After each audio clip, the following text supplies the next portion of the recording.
Hi, this is Cece Doucette, the Director of Massachusetts for Safe Technology. During the pandemic, most of our students were issued Chromebooks or other similar tablets by their schools so the children could access their education from home. I've checked around and it seems that there was not much given in the way of safety instruction, and so I want to give a demonstration of the radiation that comes off of a Chromebook and how to simply hardwire it.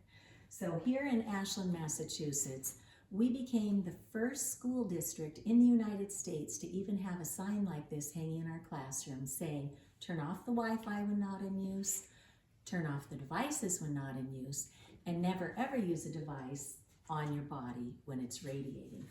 And I went and looked up the Chromebook manual, and on page 9, they have safety precautions that include, do not leave your Chromebook on your lap or near any part of your body to prevent discomfort or injury from heat exposure.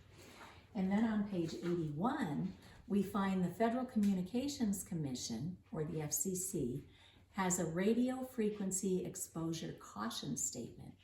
To maintain compliance with FCC radio frequency exposure compliance requirements, please avoid direct contact to the transmitting antenna during transmitting. So basically they're saying, don't use these devices when the Wi-Fi is transmitting.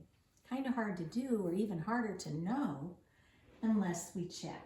So here in my home, knowing what we know about radio frequency radiation, our goal is to get to where the scientists are telling us to be. Now, mind you, there's no safe level of man-made radiation in the scientific literature, but the scientists tell us if we can get to less than 10, we're doing okay. That's 10 units, which is microwatts per square meter. And here in my home, that's pretty much where we try to keep it.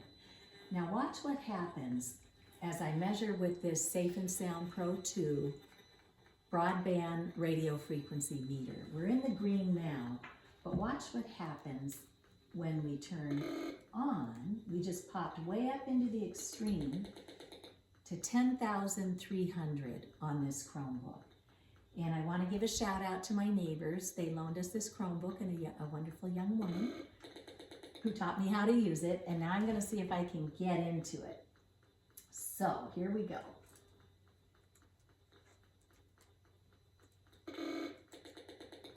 Ooh, it just went to 30,000. Cross our fingers. Yay! We're in.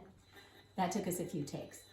So right now, this device, without doing anything, is emitting 30,000 microwatts per square meter, and for our children's safety and ours, we want to be under 10.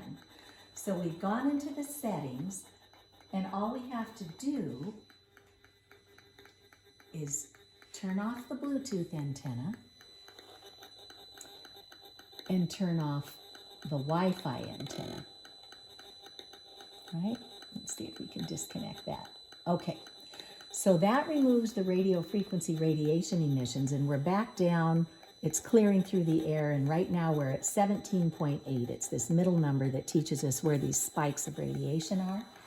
And so now what we're going to do is just take an Ethernet cable that's plugged into the back of my router, and I turned off the antennas in the router, and then just run an Ethernet cable to this little device that's an adapter.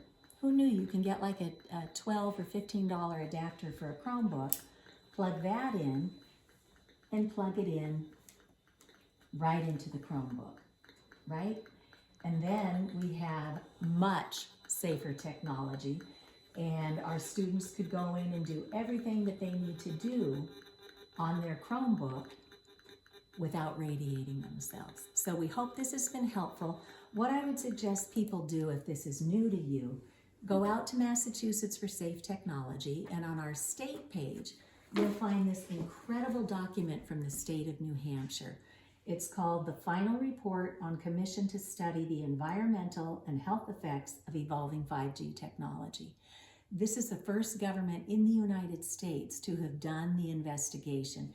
It looks like a really big thing to read, but the first 17 pages contain all their findings, and they said we really shouldn't be using wireless. We should be using simple Ethernet connections and only use wireless on the go in an emergency. So It's a lot to get our minds around, but with simple adjustments, we can have perfectly safe technology. Thank you so much.